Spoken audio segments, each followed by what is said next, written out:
Welcome to The Claw. The Claw is the marketing podcast for C-suite executives. I'm Eric Holtzclaw, Chief Strategist at Liger. And today I am joined by Luis Scott. He is the owner of 8-Figure Firm Consulting, which everybody wants 8 figures or more. I think right? so. I have found that that's not always the case, but yeah, a lot of people do want that. Yeah, it's true. A lot of lifestyle. Lifestyle business or something. Right, Yeah, right. yeah. Absolutely. So tell me, how the heck did you end up, or tell me what your company does first. Let's do that. Yeah, so our company focuses on consulting law firms. Okay. And the way that I landed on that was that I was a lawyer, or I still am a lawyer, technically. I don't have a law firm anymore, but I had a law firm for many years. And I just loved the business of law.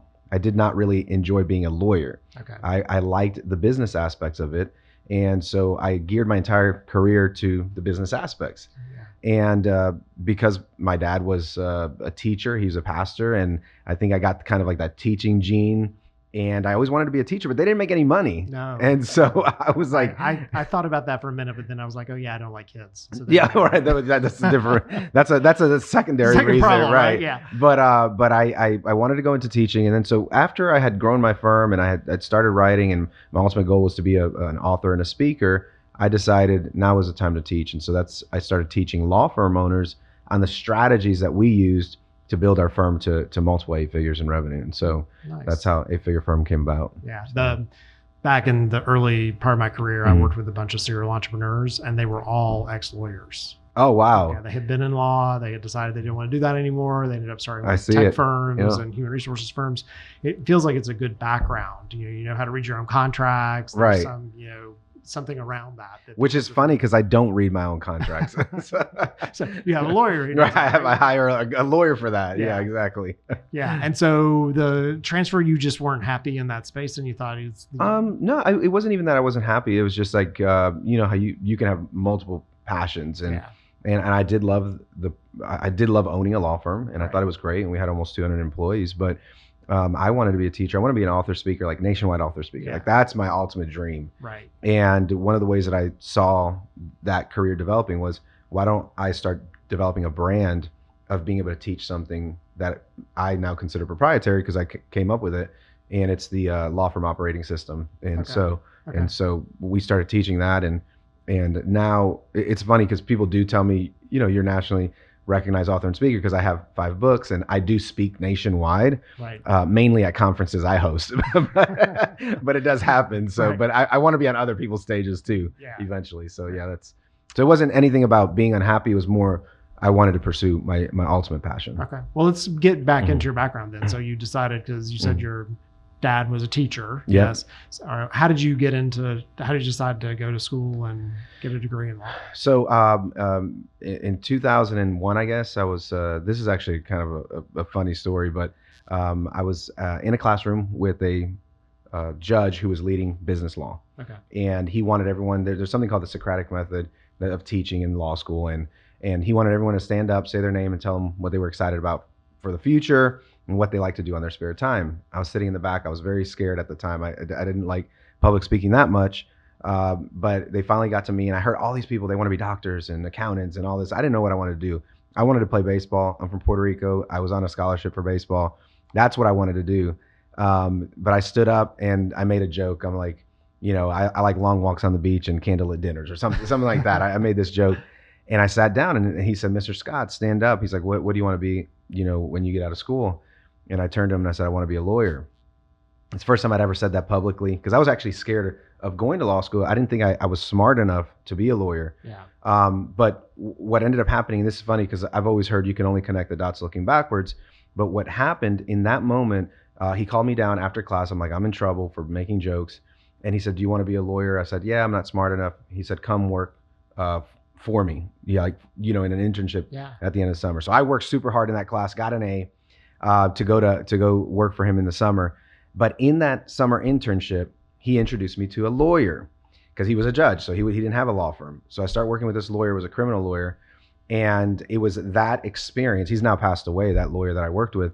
But it was that experience that made me realize I want to own a law firm. So that's how I got to owning a law firm was like, it was multiple Oh yeah. moments. You know, I think that's with anything. It takes a couple of moments for that to happen. Yeah, that's talking with people who are in school or trying to decide. It's Mhm. just, once you get done, it's not going to be what you think it is anyway. Yeah. Just follow the trail. Like, where does the trail go? What does that look like? Absolutely. And so then on the knowing how to scale one, because there's a Mhm. big difference between opening up a practice and Yeah. putting out your shingle and that Mhm. type of thing, and actually scaling one and Right. scaling one day figures. Like what did you, how did you have that penchant for that? So the first firm I went to work for, again, I met someone in undergrad.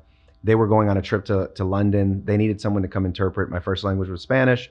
They said, can you come work for a month? I went to work for a month. I realized that this firm needed help in marketing. And so I said, I can help you guys in marketing if you offer me a job after I graduate from college. They were willing to do that. And the firm that it went from 3 employees to 24 employees in about a 2.5 year period of time. Yeah. So I started kind of documenting what I was learning during that time period. Then I went and started my own firm. It grew to 7 figures in 1 year. Then I started the next firm, and I joined with a partner. We grew the firm to almost 40 million in revenue. And it was through those experiences that I started realizing there were things that were very common in every firm that had to happen in order for you to grow. And so I wrote an ebook called The 9 Principles of Exponential Growth. Okay. And a friend of mine, after COVID happened, called me and said, very scared about the future. Can you coach me? And I was like, I've never really coached anybody before.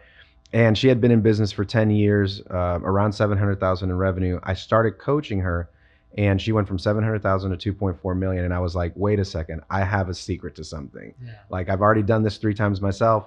I've helped somebody else do it. And that's when the Law Firm Operating System came into being, the King of Growth book came into being. So it was just like one thing after another that got me there. So I got 2 follow-up questions. So you came in under marketing. Why did you think or know that was the place you should enter that? You mean for like coaching and things? No. You talked about, like, earlier, you said, hey, if you'll bring me in, let me do marketing, then Yeah. give me a job at the end. Like, how, because marketing in law there's some challenges in that Yeah. category as well. Right? Yeah, I actually don't think I knew what I was doing. You just said, I just saw. I like it. All right. Well, they were. I'm all about it. Well, they were getting 1 client a week. Like, I remember. Oh, okay, so you're like, I could pass that. I can. right? I think I could can do help better you guys than get more that. than Yeah. one client a Yeah, week. yeah. You know, I can Bar's at least low, do so- right. The bar was super low. But what I realized they were like not doing basic stuff. Yeah. Following up with clients, asking for referrals, asking for reviews. Those are like little things that I thought we could do. But the very first thing that I did, you want to talk about old school? They still had a Rolodex. Okay. All right, 2004. They have a Rolodex, like literally one of those things that you. And I went through, and it had about 800 people on that Rolodex, and I went one by one, and I essentially cold called every one of them. And out of that, we got 12 new clients. Now, they were accustomed to 1 a week, Yeah. and in 30 days, I got 12. So they were already high on the secret sauce. So, and then they needed to scale. Yeah. right. So then they were ready, and the rest was history from there. But I don't know if I knew that they needed marketing. I just knew that there was something I could do to help them bring in business. So that's you what I used it as offered. an entry Yeah. point. Yeah. Yeah. And so there's that. And then, so my background, I worked for a bunch of crazy CEOs or entrepreneurs, and Mhm. really was operational in those. I Right. would take their big idea and turn it into people and process and all those kind of things. And then ran a company for a period of time. And then I went back into operational world Mhm. prior to this business. And in that, I had, like you, I had a system I followed. When I go into a company, there were certain things we would look at.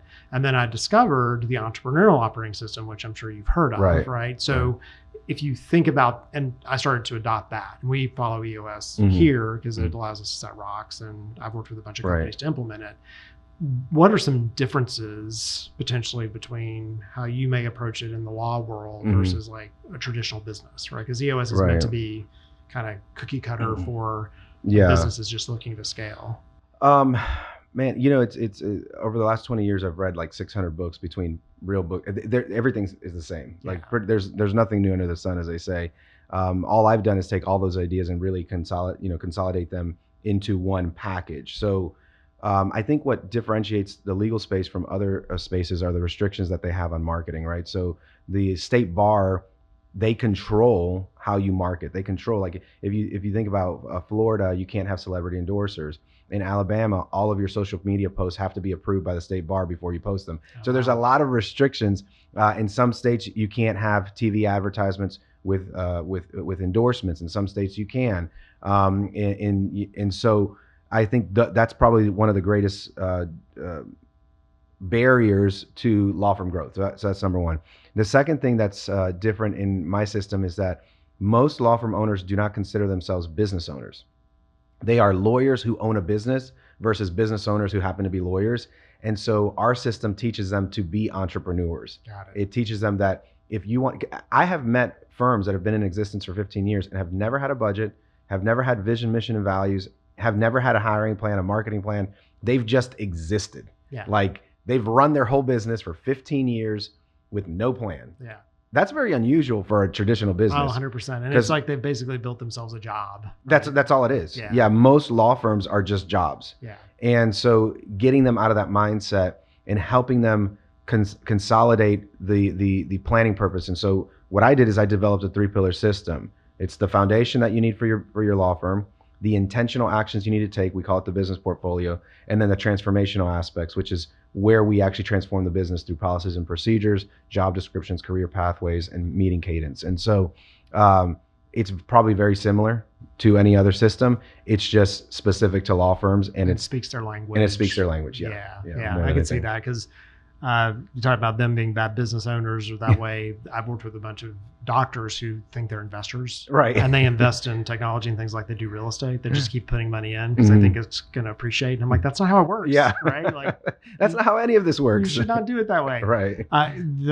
Okay, that makes sense. And so then your first person you got to practice it on was this person who asked you to coach them. Yeah. So they asked me to coach. The funny thing is that you don't know your worth when you start doing anything, right? Yeah. And even if you're like really, if you know your value in one thing, when you're asked to do something else, you may not know what you should charge. Yeah. And so she said, "How much do you charge?" I was like, "Oh man, I'm gonna go high here, $500 an hour." Like in consulting industry, like in the legal space, that's not anything, right? And so I was like, $2,000 a month. You're gonna get 4 calls with me, and she didn't even bat an eye. She was like, "Okay." I was like, I undercharged. I left money on the table. Yeah. It's always when you know it. Yeah. You sign too fast. Yeah. So, it's like, you want him to pause for a minute. Right. Can we take something out of this? Yeah. Right. What I've learned now is you respond with, what do you think it's worth? Yeah. So tell me what you think this is worth. Yeah. And if they say it's worth 5,000, let's do that then. We'll make that happen. My daughter is an artist, and she just moved from Kalamazoo to Missoula, and she had a sale of her stuff, and she did a sliding scale, and she's like, pay what you can in this range. Oh, nice. And so people would pay. That's smart. So she's like, I won't take less than this. I'd like this much. And she ended up making pretty good money off of it. It's kind of an interesting way to. That's kind of cool. It's also very artist. Right. Like, how much do you have? I'll take whatever you have as long as. I don't think that's how lawyers work. No.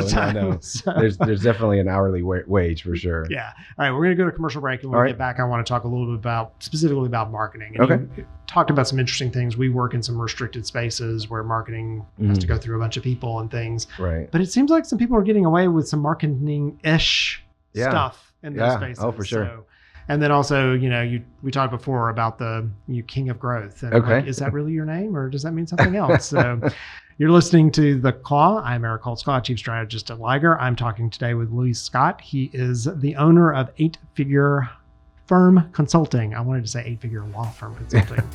We'll be back in just a second. The Claw podcast is brought to you by Liger. Liger is a hybrid marketing firm combining a brand strategy consultancy and a production house that offers the full range of content and creative services. We can be your entire marketing department or your entire marketing department's favorite people to work with.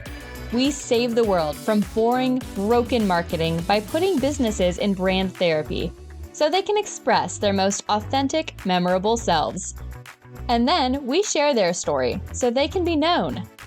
For more information, visit ligerpartners.com and follow us on our social media platforms.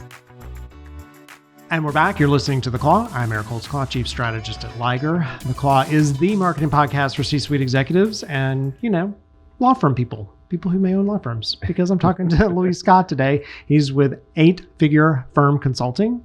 Works with lawyers who may not realize that they're actually running a business. It's an actual thing. They can't, or a job, which sounds terrible. at the end of the day. It's I don't not want one. I don't want to be my own No. employer. That's for sure. No, yeah. Well, I did an interview earlier today, and I was like, the good news is you're the boss. The bad news is you're the boss, right? Like both of those. You're working for either the Right. best person or the worst person ever. Right. So let's talk. You talked in the first segment a little Mhm. bit about marketing and consideration specifically, and this applies to law, but also to some other highly regulated categories. We've all seen the drug Mhm. commercials where at the end Yeah. it tells you all the reasons you'd never take that drug. Right. So unpack that a little bit more. Is that and how? Because I feel like there's times that you see law firms maybe skirting that a little bit. Yeah.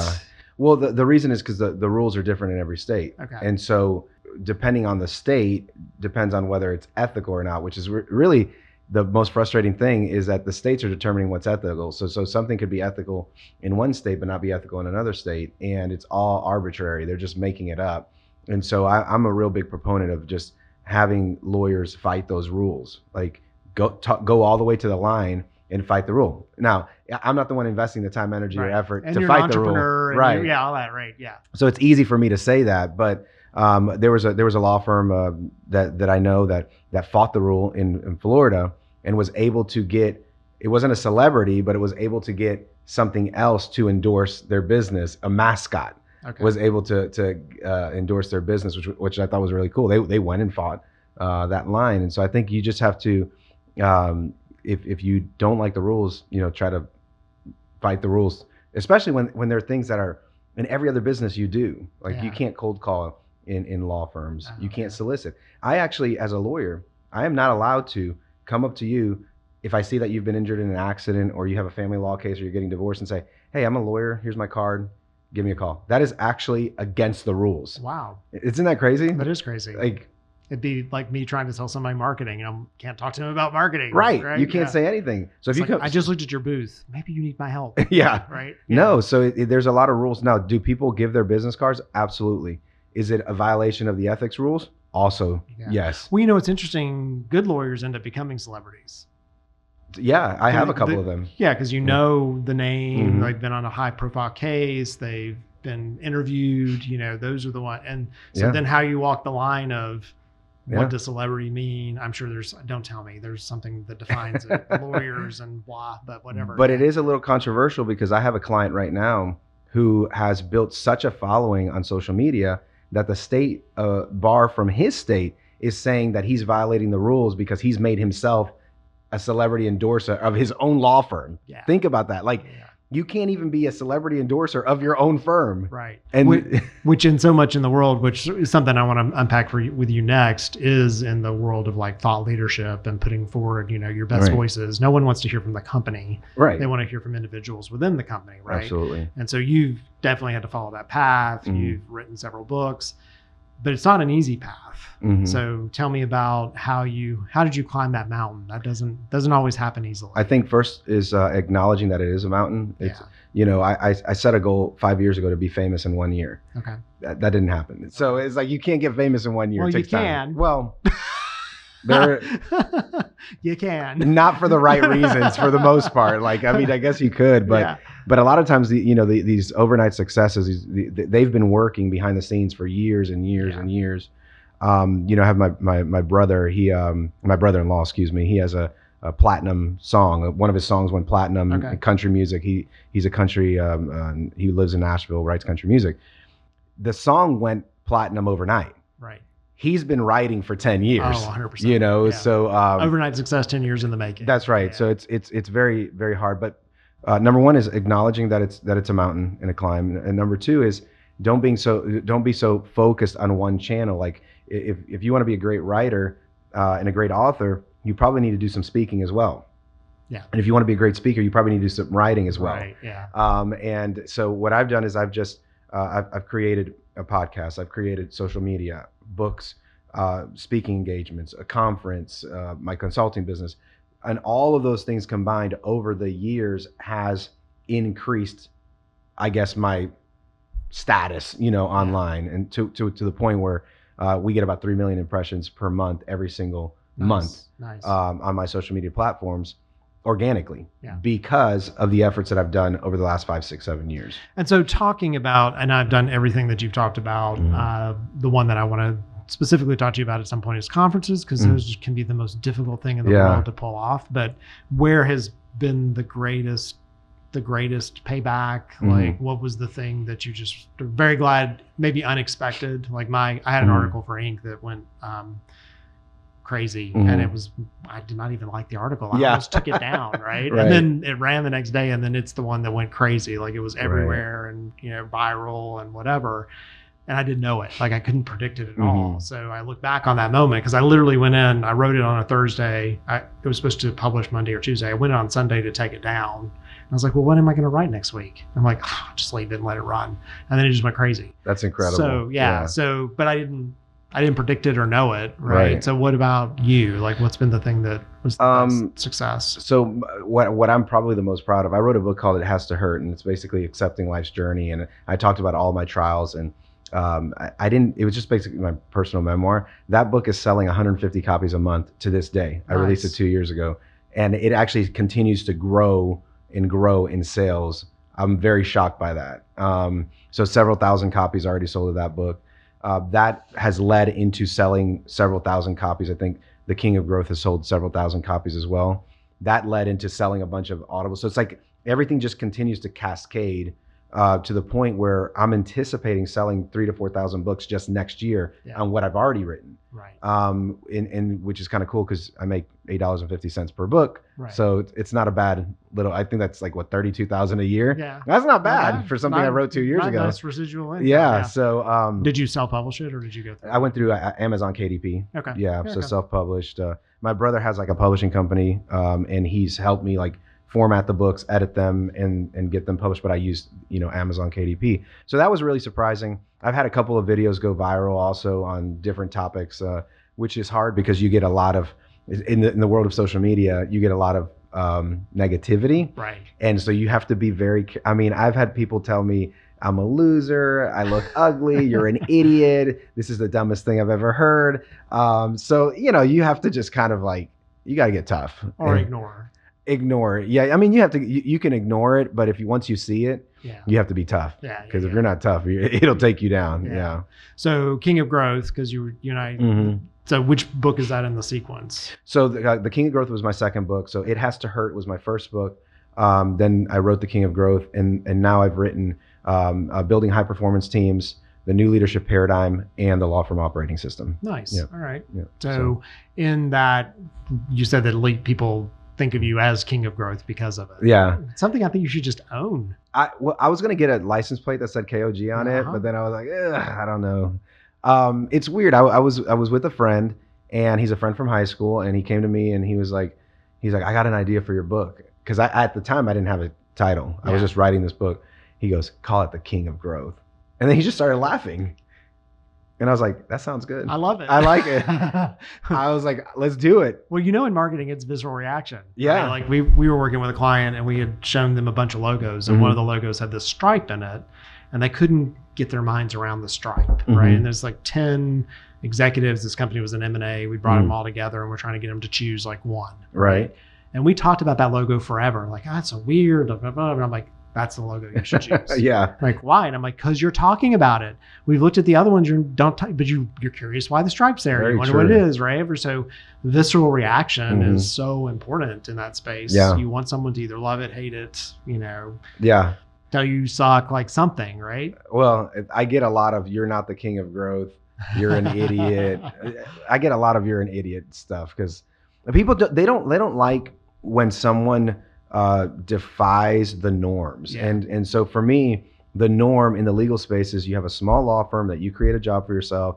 You never stop working. You work 60 to 70 hours a week for the rest of your life. Right. And I'm telling people, no, you can have a law firm that runs like a business, that pays you in passive income just like any other business, that you can hire lawyers who will do the work for you, and you can enjoy the life that you want.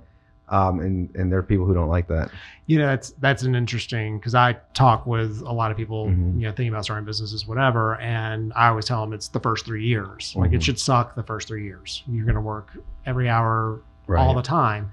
If it still sucks after 3 years, like if you're still working that many hours, you're doing something wrong. Right. Like it agree. should start to calm down. You should have systems in place, and people at the end of 3, you need to figure out something else, I because agree. you shouldn't just bear it for the rest of your Yeah. It's a terrible lifestyle business. Well, I heard somebody say this is I don't own this phrase, but they say that lawyers have submitted to the doctrine of sacrifice. Yeah. You know that if you're a lawyer, you have to sacrifice the rest of your life, your sanity, your family, your emotional health, your mental health, and I don't believe that's true. Yeah. But if you have a lawyer who's worked 15 years that way, and they hear a kid, right? Because I launched this business when I was in my late 30s. They hear a kid saying that you don't have to have that kind of lifestyle. Yeah. Get off my lawn. Yeah, yeah. Take your basketball somewhere else. So. That's funny. Okay, so futures. What are you excited about? What are you looking at? What are you thinking about? I developed a mini series called the Ultimate Leadership Toolkit, and it's 13 books. They're about 15,000 words each, so about 100 pages, in a 5x8 size book.